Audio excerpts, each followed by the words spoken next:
Allergies or no allergies, the show goes on. Welcome to the Baschamania podcast, episode 133. I am your host, Justin Bash, and I'm excited for today's conversation with Izzy and Kennedy Blades. Izzy Martinez, head coach of Izzy Style in Illinois. Kennedy Blades, junior world champion, who just won her finals match at the World Championships in 17 seconds. An absolute hammer, and she's nowhere near done for 2021. So much to dive into and talk about. Before we do, I want to tell you all this podcast is presented by our friends at Attack. If you're watching this on Rockfin or YouTube, you see I'm wearing the Attack blue Baschamania logo tee because I love these guys. Attack is the best. So I actually just logged my workout for today in the app. One of the cool things about this app, by the way, it's Attack, ATAC. So go download the app. One of the cool things about this app is you can choose to utilize their platform and they'll give you workouts. They'll tell you how to do the workouts, where your hands should be, where your feet should be, how high you should jump. It's like having a coach in your pocket. So you can do their workouts, or if I go on the Peloton and I do interval training, I can just log my workout and you can climb points. You can climb the leaderboard. So it's really cool to maintain consistency in training your workouts and keeping things in one place and being able to both do your own workouts and have a coach in your pocket. So go download the Attack app today. It's ATAC. They're on social. They're giving all kinds of value out on their social feeds, from recipes and nutrition tips to fitness tips. So go check that out, guys. Attack is changing the game. I'm a big fan of these guys. ATAC, Attack. Download the app in the Apple App Store today. And now let's get on to Izzy and Kennedy. Kennedy Blades, Izzy Martinez. This is the Izzy Style episode. Kind of part two, because you were on last year, Izzy, but this is now like the follow-up. How are you guys? I'm good. I'm back in school, so it's going to get a little hectic soon, but otherwise I'm good. Yeah, I'm doing great. I'm just, enjoying the nice Chicago weather. It's a beautiful time of the year out here. And I saw you just had Spider-Man at your house, Izzy. You know what? It was my 5-year-old's birthday, and yeah, I love that. Still here. I love that. Yeah, but it's been a great time. Now, how did you guys link up as coach and student, coach and athlete? I used to go to Martinez Fox Valley Elite, which is Coach Izzy's dad, and I think once I got to like 7th grade. I think 7th grade, I went to Izzy Style. And I was going to both him and his dad, because I used to train like with the high school boys at Izzy Style, and then like my age at Martinez. So I think we just had a connection through the dad, and they were like number 1 in the country, or like number 2, because Martinez was number 1. So So. Izzy, did you know she was special right away when she became a student there, or an athlete? Well, when she came to our gym, I think the whole world or everybody in Illinois already knew she was special. Yeah. I didn't know at first. My dad I'd run into my dad at meets or, family dinners, and he would brag about Kennedy and Korina. And, the first year or two, you're just like, all right, it's just my dad bragging about all his students that could do all his drills.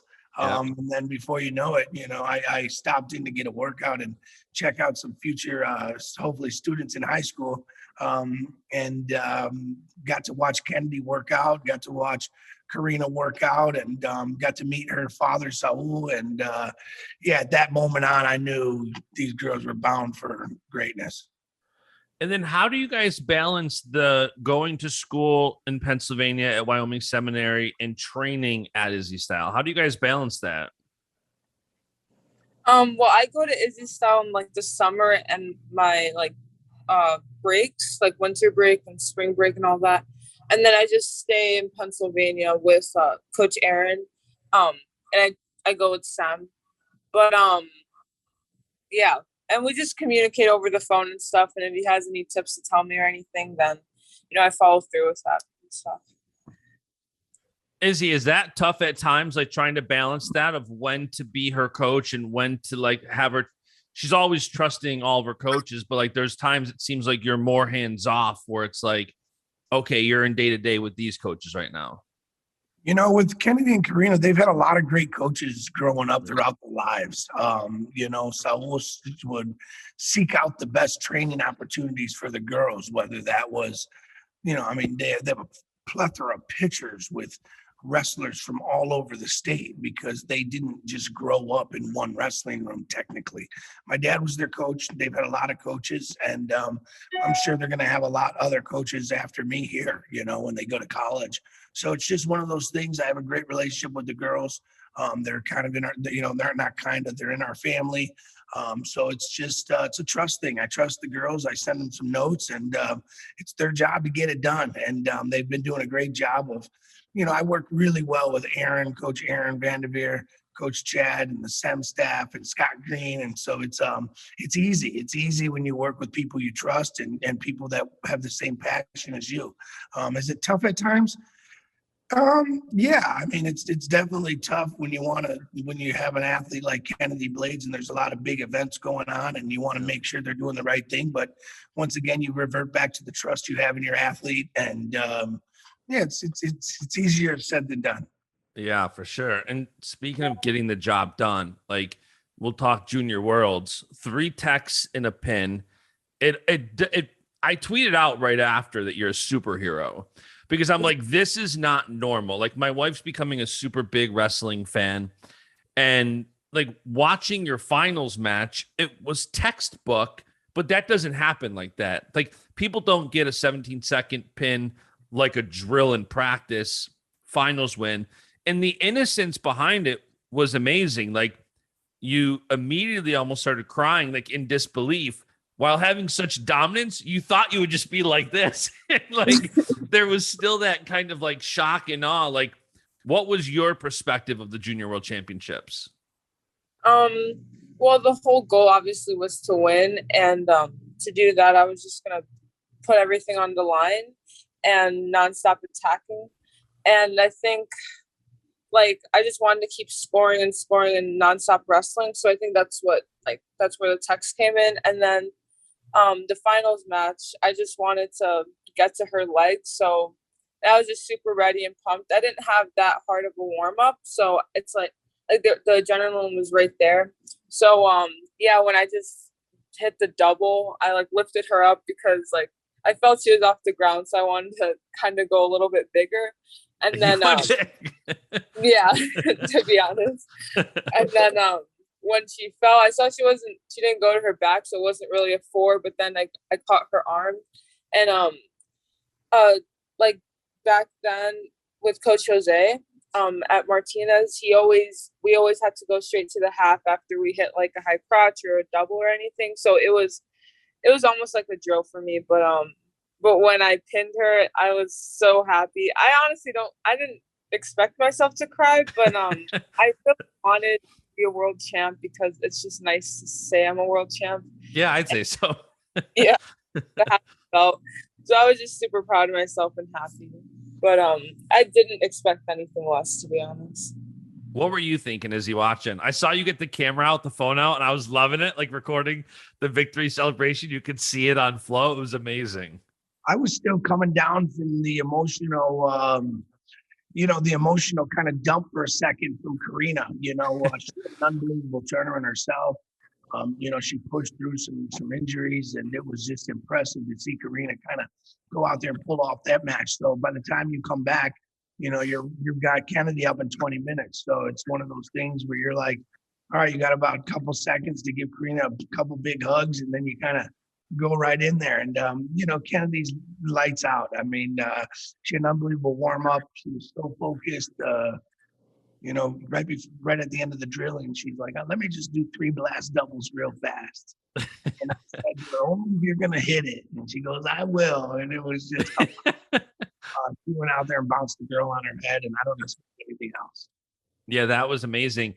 And I saw I want to say it was your interview with USA Wrestling right after, like they said, with watching your sister compete, and you said normally you don't because it gives you like anxiousness. And I didn't think about that then, but like looking back, I can see that now. Is that like, it's a unique situation where you're at such a high level with a family member. let alone somebody you're so close to. Is that a struggle at all? I mean, you obviously dealt with it extremely well. Like you dealt with it incredibly well. So was that a struggle at all, or just kind of natural? So I usually always miss my sister's matches. Like I never see her wrestle except like when I went to Cadet Worlds to watch her wrestle, I was really shocked to see like how much bigger she got, how fast she was, because I never watched her wrestle in a match. So I just couldn't pass up that match. So like my dad always told me to just not watch the match because then the adrenaline gets up and then you'll just get tired and stuff. But I just watched it because I just had to, because she did an outstanding job. And I think she teched the girl, so that was awesome. But yeah, so after that I just try to refocus right away and just get my adrenaline back down and just refocus. And I thought of what I wanted to do, and since she teched the girl, I wanted to tech the girl, but I pinned her. So it's like me and Gwen are always competing as far as that. Like we either want to have a faster tech or a faster pin or like a better double or something. So that's also why I watched it, just so I can kind of beat her in the match. Yeah, it was kind of funny. And speaking of Cadet Worlds, like you placed 9th, I believe, at Cadet Worlds in 2019, and now you look like you're at a talent level that they shouldn't even let you into the junior tournament because you were just so dominant, tech, 17-second pin.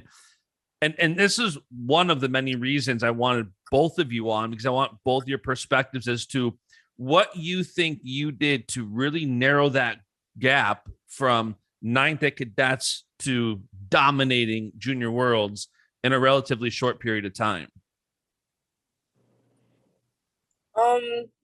I think so. Yeah, at Cadet Worlds, I unfortunately got a concussion, and it really made me super sad because that was my first world team, and I really wanted to win it. So I just I recovered correctly, and I just started back to my drilling and my main focuses and main areas and stuff. But during that time before Junior World, we were training for the Olympic trials, and I was super strict on my diet and my conditioning and my technique.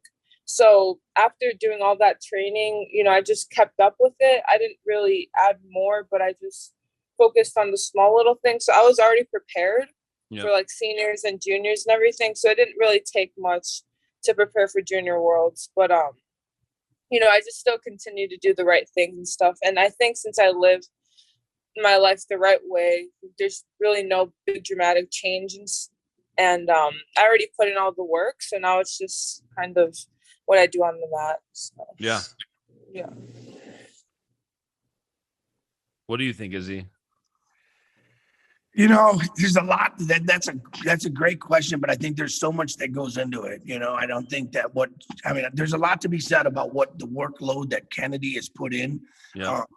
5 months before the Olympic trials. She's been her training schedule has been very disciplined, very calculated.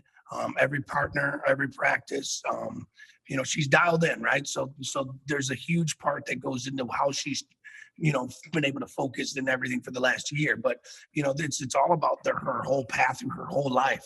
So it's just kind of those things as you mature and you get a little bit stronger, and then you believe in yourself a little bit more. But it's like, yeah, but that was only a year and a half worth, right? It was just.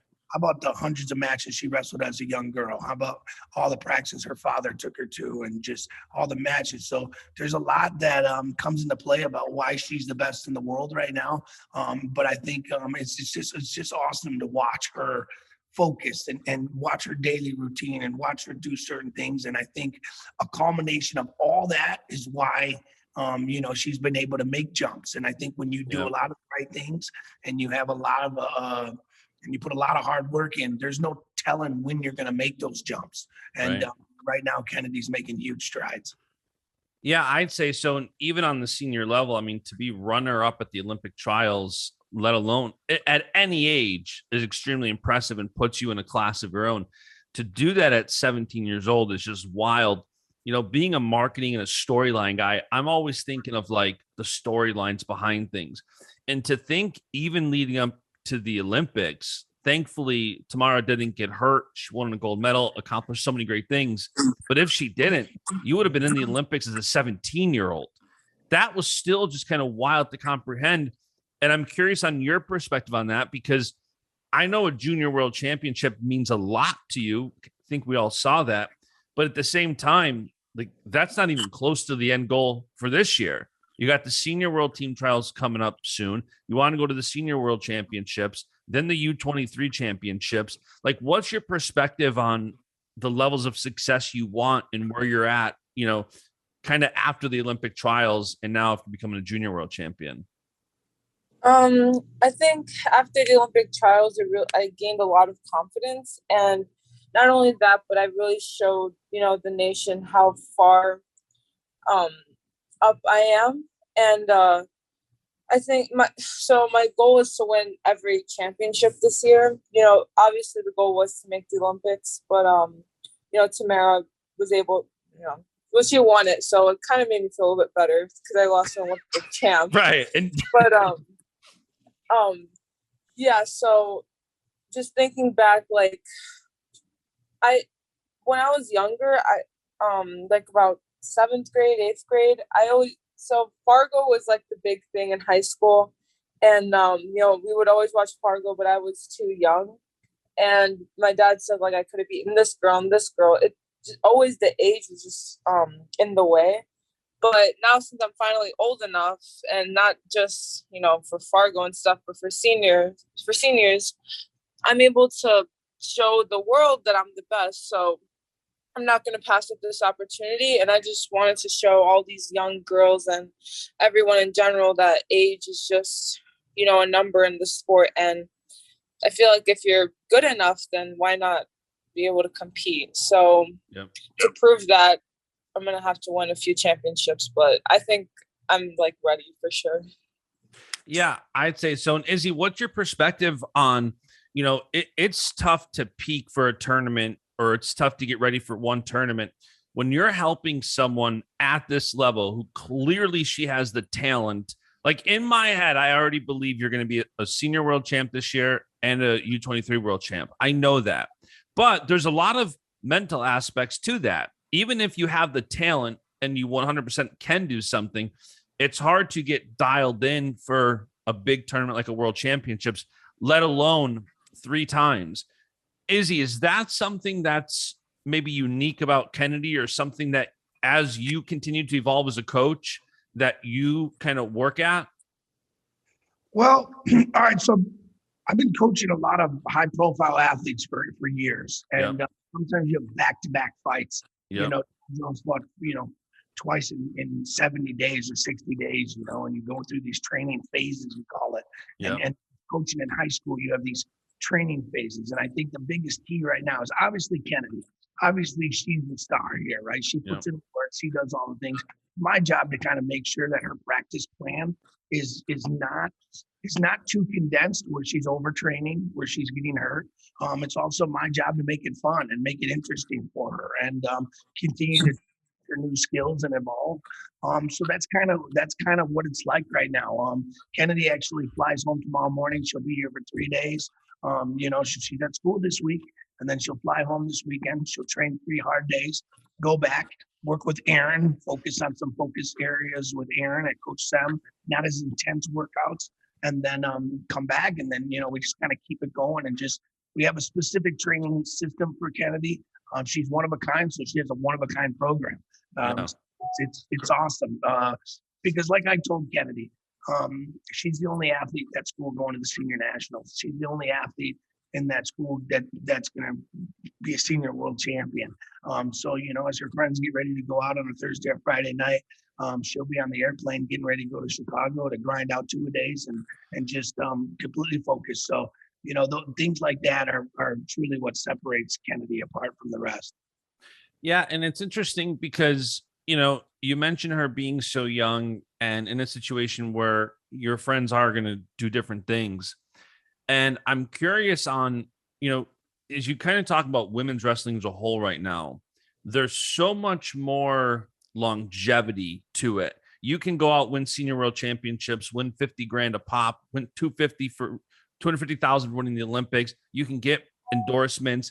I'm curious on your thoughts on the landscape of women's wrestling and how much it's evolved so much. There's obviously a lot more work to do. We want to see more states sanction it. We want to see more programs. But when you take a step back, and as I was preparing for this episode of the podcast, I was thinking like, man, what an incredible time for a woman to be 17 years old and be very good at wrestling. Like there's never been more potential upside. So I'm curious on your thoughts on the landscape of women's wrestling, where it is right now. Yeah, women's wrestling is definitely growing super rapidly. And I think it's an honor to be part of, this whole process. And especially after like the Olympic trials, the amount of, direct messages and text messages and all these emails, people saying that their daughter wants to wrestle because of me, or these girls saying like I inspired them. It just made such a big impact on me and wanted me to push even harder because like I know I'm changing these girls' lives, and like it's not just going to be like one or two girls in the room. It's going to be like 30, 40 girls in the room now. And being like being 17 years old this good, I don't really think it's sunk in yet. I mean, I feel like I just have such high expectations for myself that I just forget that I'm 17. I just want to keep winning. I don't know if that makes sense. But it does. I get that. Yeah. It's like I don't really focus on, like, I don't have time to focus on friends or to hang out or anything. That's why I am willing to take the sacrifice and go back to Chicago to train for this weekend, and then I have to go back to school right away. But if this is what's gonna change the entire sport, then I'm definitely willing to put in the work. So. Yeah, I'd say so. What do you think, Izzy?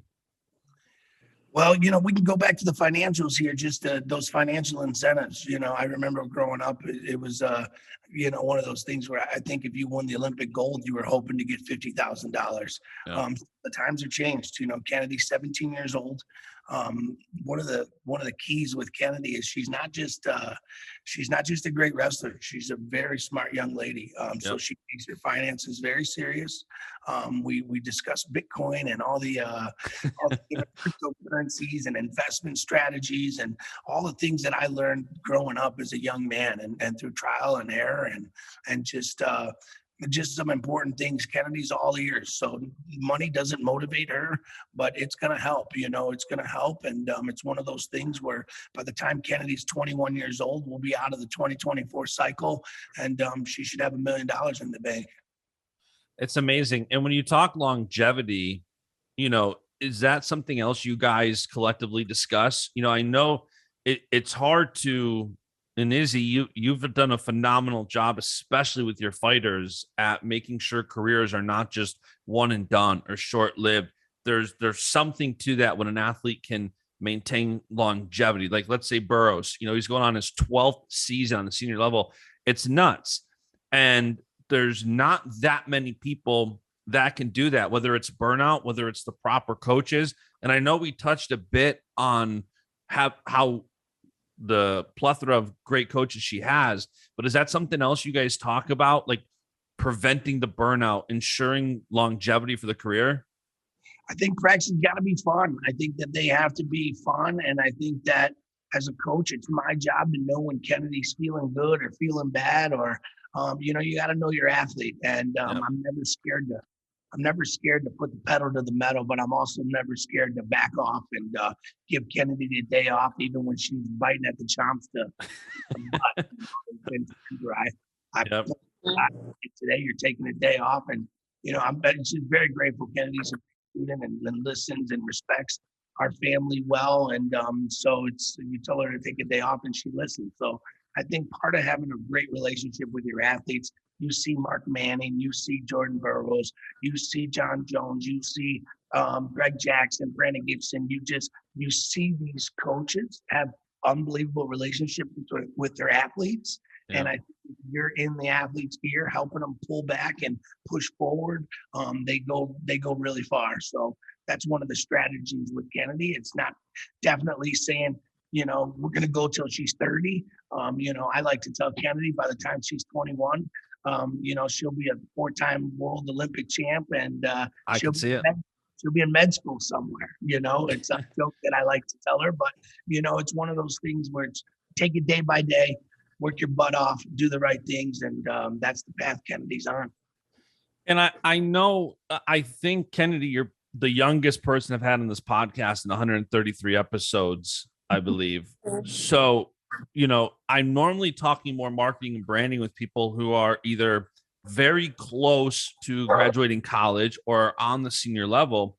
And you're different still in high school. But I'm curious, I love Izzy's plan, Million in the Bank by 21 years old, 2024 Olympic cycle coming to a close. That's a great plan. Do you give much thought to the Kennedy Blades brand and that side of things yet? I should start thinking about it. I have been a little bit. I think I can definitely build a brand around my name, because it's a pretty dope name, like Kennedy Blades. I think so. Yeah, and also like it's great to have such a high caliber sister too. So it's like the Blade sisters. So yeah, me and Gwen are already trying to build our Instagram with Blade sisters. We have a TikTok. We have about 40,000 followers. Dang. Yeah, so me and Gwen are trying to build like the Blade sisters a little bit, and I think since we're so good at wrestling, we have such a big fan and crowd, and we might as well take advantage of that. Do you have Izzy doing any dances on TikTok? No. You won't do a TikTok with me. Come on, don't they have those duo dances? I've been fortunate enough that every now and then I was eating dinner with the girls and I look over and they're little, and I'm like, nah, I'm too old for that. And it's wild because your career is kind of starting to look more and more like Gable Stevenson's career, where you look what he just accomplished at 20 years old, I think, at the Olympics, right? I mean, he won the Olympics, and I want to say he just hit like 325,000 followers on Instagram. And I put an article on Rockfin about how I don't think anybody has ever played the playbook better of winning the Olympics, growing your brand, tweeting at people. And it obviously takes time. It takes a lot of practice. And I'm sure that's something that as you go, you'll continue to evolve. And you mentioned your sister, and I think that's a super cool aspect to your career. What is it like being able to train with, compete with, and have somebody by your side that is also at such a high level? I honestly think it's super convenient, because we always have each other. We're there to lift each other up and to keep each other accountable. And, it's not like one person's not that good at wrestling and the other person's very good. We both help each other out as far as even if we need a drill partner. We're not that far in weight class, just about like 15 pounds. So, we have each other for drilling purposes, for just being there, like when we have a tough practice or anything. And we have, each other to even complain to, because sometimes it gets pretty tough in practice, or, parents and stuff. So yep. I think just having my sister by my side is the best thing. And when we both made the junior world team, we were so happy. It's not like we just won Fargo together or anything, but we won junior world nationals. So, and then we medaled, and it was just like, it just kept growing. And the ultimate goal in the end is to be in the same Olympic team. And if that's possible, and then we both win the Olympics together, it's like we accomplished the biggest thing in our life. So, yeah, having my sister by my side the entire time, it's the best thing. And obviously it's good to have time away from each other, but not like right now we're not dorming together. So that's very convenient, but we're still in the same school, and that's what we want to do too, is like go to the same college and everything. It's like a package deal. So, yeah, it's awesome to have my sister. What's it like coaching the sisters, Izzy? Well, they're different. They're definitely different, right? But they're definitely they have a lot of similarities. It's awesome. I mean, they're the Blade sisters. They're fast, they're strong, they're athletic, they're smart. But it's awesome watching them care for each other. Like Kennedy said, part of the preparation was to know, hey, your sister could be up on the mat next to you, and things might not go her way. I remember going to plenty of events with the Pettis brothers fighting on the same card, so kind of dealing. I'm fortunate there where I got a chance to watch the guys prepare together, train together, fight on the same card. So a lot of what I learned that weekend, what I learned that week, I kind of apply it with the Blade sisters. Just been also multiple teammates in big high level fights, and that's kind of how the Junior Worlds was. Just more preparing the girls for the mental. I guess just mentally, just prepare them for anything can happen. Be ready for it, but watching them care for each other, watching them push each other, watching them braid each other's hair, watching them, get mad because the other one wants a massage. Watching them, just watching them really get along. It's just special. I have a brother. I wrestled with him growing up. We were never able to accomplish what the girls are able to accomplish. But it was a special time in my life to win next to my brother. And it's just some things you'll never forget. So it's great watching the girls have these unbelievable memories together. Yeah, it sure seems like that. And you can tell that bond is there. And I'm curious too, Kennedy, I'm always appreciative when an athlete gives glory to God, and that's in your Instagram bio, right at the top, all glory to God. How important has your faith been in your career so far? Yeah, so I just, I pray to God all the time, and I just give him thanks for any little thing, even if it's, sleeping on my bed or the food I eat, or if it's winning like a certain match or winning, the world championships. And, I just believe that none of this is possible without him. And, we all have a mission on this earth when he sends us here. So, through that, talent and mission, you have to glorify God. So that's exactly what I'm doing, because I do have a very amazing gift that he gave me. And, I'm just not going to take it for granted. I'm going to, go through God and just show the world that, God is here, and without him, none of this would have been possible. So I just try to give him all the credit I can, because he deserves it. So Did you know you were gifted in wrestling specifically early on? I feel like so many people are gifted in ways they don't necessarily know yet until they try something. So it's more like maybe a young girl wants to be, I don't know, an amazing softball player, but she doesn't try out for softball, or an amazing wrestler doesn't try out for wrestling. What was it that led you to wrestling? My sister and I were always competitive, and we were very physical. So my parents put us in a combat sport. And at first Smart. we did at first we did Brazilian jiu-jitsu, but there were a lot of factors to why we switched to wrestling. But my dad took us to a wrestling practice, and we really enjoyed it. And we were doing jiu-jitsu and wrestling practice and plus school, and it was too much for us. So he told us to pick, and we picked wrestling. And I was beating up the guys, pretty bad. So that's when I knew, like, I wasn't the same. Like, I wasn't, not normal, but I was different.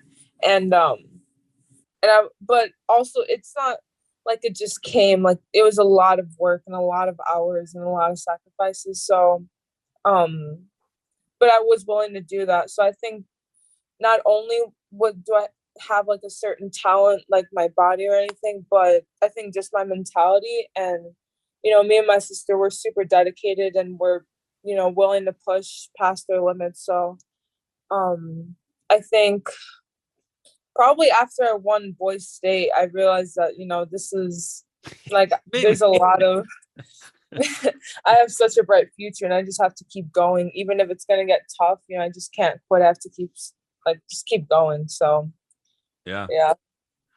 So I'm curious, this question is kind of for both of you towards each other, but I'm curious, Izzy, what the funnest part about coaching Kennedy is, and Kennedy, what the funnest part about having Izzy as a coach is. You can go first, coach. Just off the top of my head, just the amount of time I get to spend with the girls. I mean, in between the sessions at the junior world championships, we're going to Subway, we're hanging out, and just I know my father really loved the girls. He still does, and they're a big part of his life, big part of my mom's life. So I know that my mom used to watch the girls, be real goofy, and the Blade sisters are kind of goofy, so watch them trip and fall and laugh, and just there's just a lot of that going on with them, and that's the funnest part, watching them grow up, hopefully being there to 100% supportive for them all the time, and just that's the fun part, being there for them, watching them kick butt, and just watching them live the dream, because they truly are. So that's probably the wins. Don't get me wrong. I mean, there's nothing like it. There's nothing like watching your student athlete power bomb the German in the finals of the world championships, right? So There's a lot of fun there, but I can tell you what, it's more than wrestling. With my relationship with the Blade sisters and their father Saul and their mom Cindy, we're a big family. So it's just excited. Everything's fun. I think what's really fun is,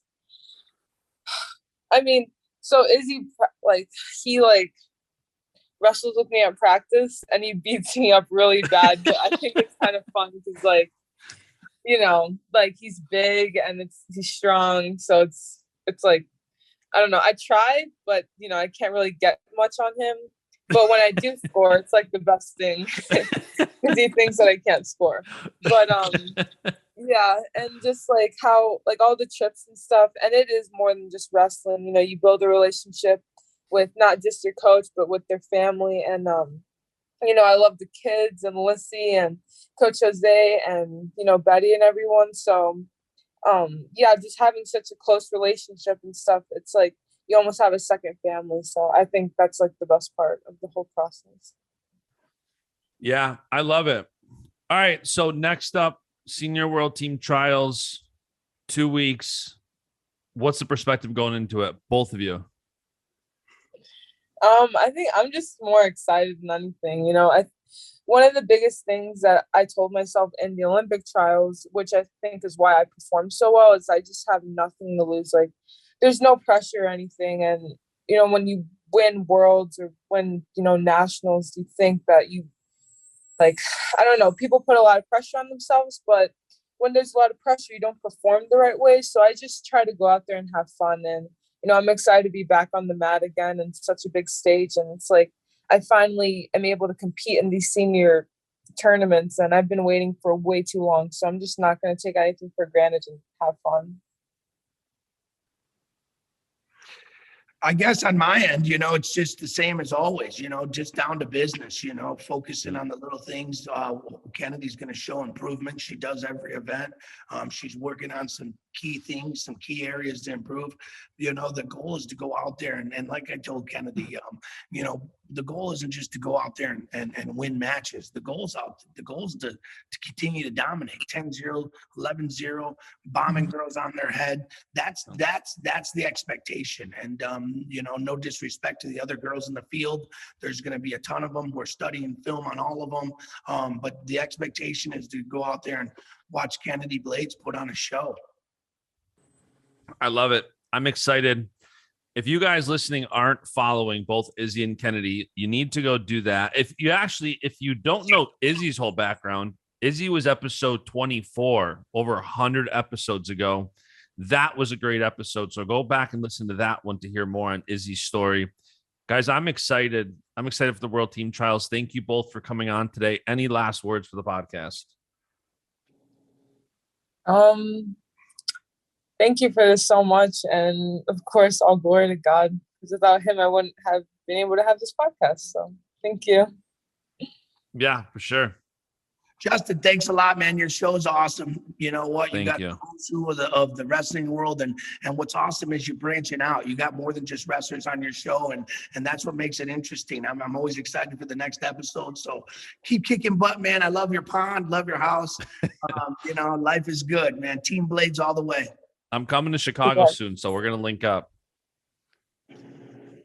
Sunkiss Kids. Shout out Sunkiss Kids. They're the best. Bash Solutions client. We just launched their website, sunkissedkids.org, I believe it is. So check that out.